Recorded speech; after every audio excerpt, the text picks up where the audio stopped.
What if I told you that right now, as you watch this video, wild animals are systematically invading every major city on Earth? In March 2020, Thailand faced an unprecedented crisis. Hundreds of starving primates formed massive groups, competing aggressively in the streets over every scrap of food.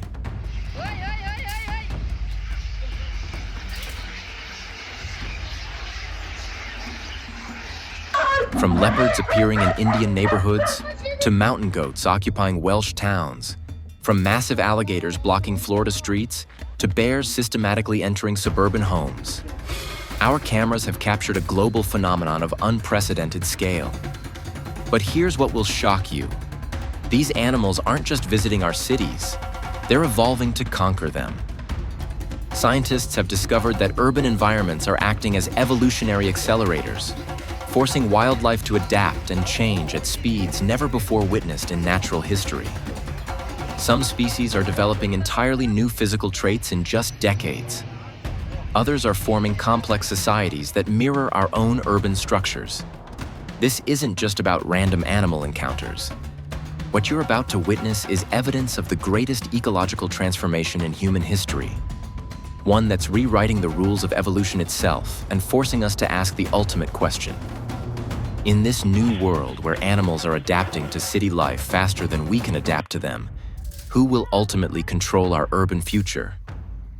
What you're witnessing represents one of the most dramatic ecological transformations of our time. Cities have become evolutionary accelerators, extreme environments that force wildlife to adapt or perish in dramatically compressed timeframes. We've even created entirely new species, like the Culex pipiens molestus mosquito that evolved underground in our subway systems.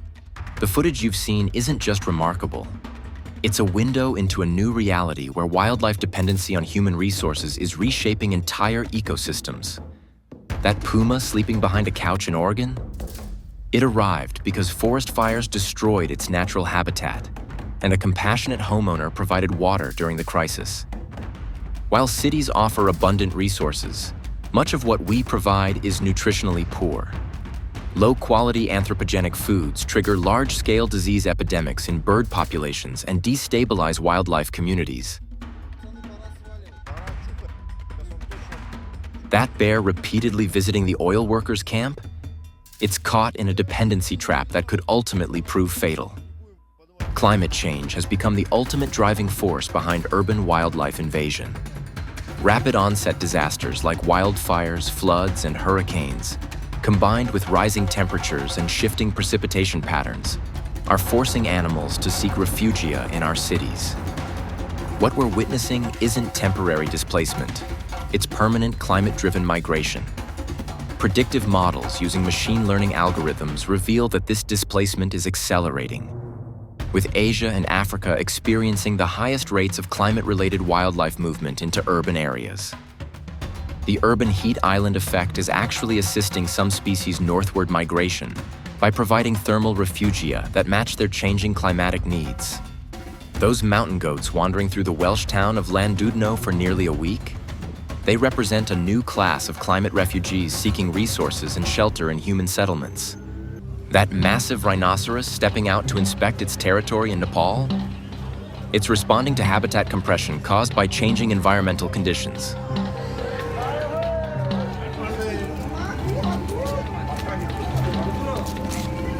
Urbanization has fundamentally restructured food webs through what scientists call apex predator decline and mesopredator release.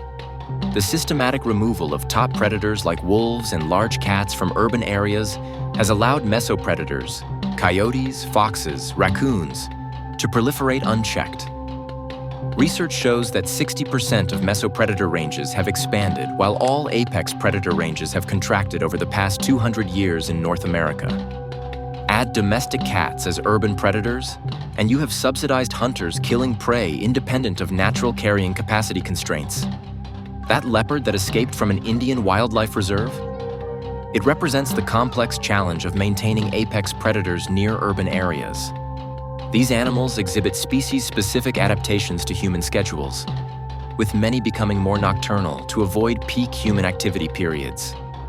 Urban wildlife demonstrates remarkable innovation in exploiting human infrastructure. Powerful owls in Australian cities adapt their nesting requirements to urban conditions with careful habitat management. Contemporary architecture is evolving toward animal-aided design, where animal species are considered as users of buildings from the design phase. Urban ecosystems often experience reduced biodiversity, eliminating the dilution effect that normally reduces pathogen loads. Studies of urban small mammals in lion parks found 11.4% prevalence of pathogenic Leptospira species, demonstrating significant disease risks in human-wildlife contact zones. Human tolerance for wildlife coexistence depends on complex interactions among socioeconomic status, cultural norms, and individual risk perception. The concept of coexistence inequality reveals how costs and benefits are unequally distributed, with marginalized populations bearing disproportionate costs while urban populations receive greater benefits.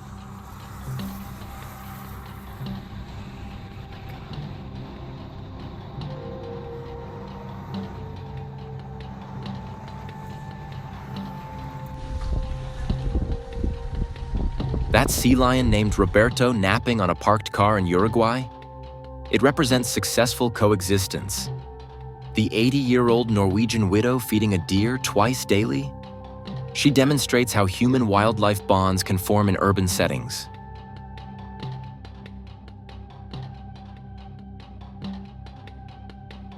But that bear breaking into cars and homes? It shows how dependency can lead to dangerous conflicts. Effective coexistence requires temporal management, an underexplored strategy where fine-scale time segregation allows species to share space. Research on tigers in Nepal demonstrates that large carnivores can coexist with high human densities when they shift to primarily nocturnal activity patterns. Contrary to common assumptions, cities can support substantial biodiversity when properly managed. Urban wildlife populations represent significant conservation value, particularly as refugia during landscape-scale environmental changes.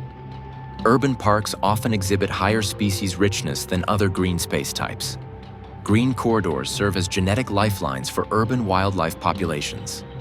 Singapore's Park Connector network has resulted in a 20% increase in urban biodiversity since its inception.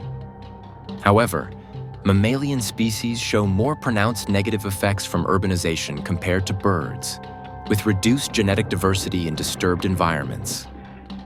The global phenomenon of wild animals invading cities represents a fundamental transformation in human-nature relationships.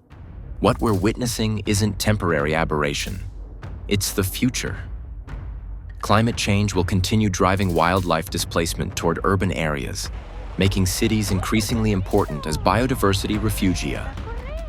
The success of urban conservation depends on maintaining genetic connectivity, managing disease risks, and fostering human communities that value urban biodiversity.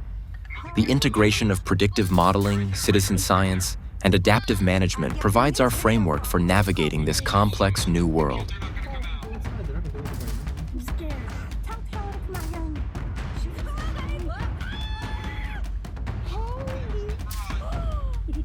These remarkable encounters captured on camera aren't just entertainment. They're glimpses into our shared urban future. We've seen animals evolving at unprecedented speeds, developing new hunting strategies, forming complex social structures, and even learning to exploit our technology. So here's the question that will determine the fate of every city on Earth. When a leopard can adapt to urban life in just a few generations, when monkeys can organize military-style raids on our food supplies, and when bears can learn to open car doors faster than we can design locks to stop them. Will we evolve fast enough to keep up? Or will we wake up one day to find that we're no longer the apex species in our own cities? Tell us in the comments below. Have you encountered urban wildlife in your city? And more importantly, who do you think is really winning this evolutionary arms race? It's probably hers, hey? Yeah. Aw.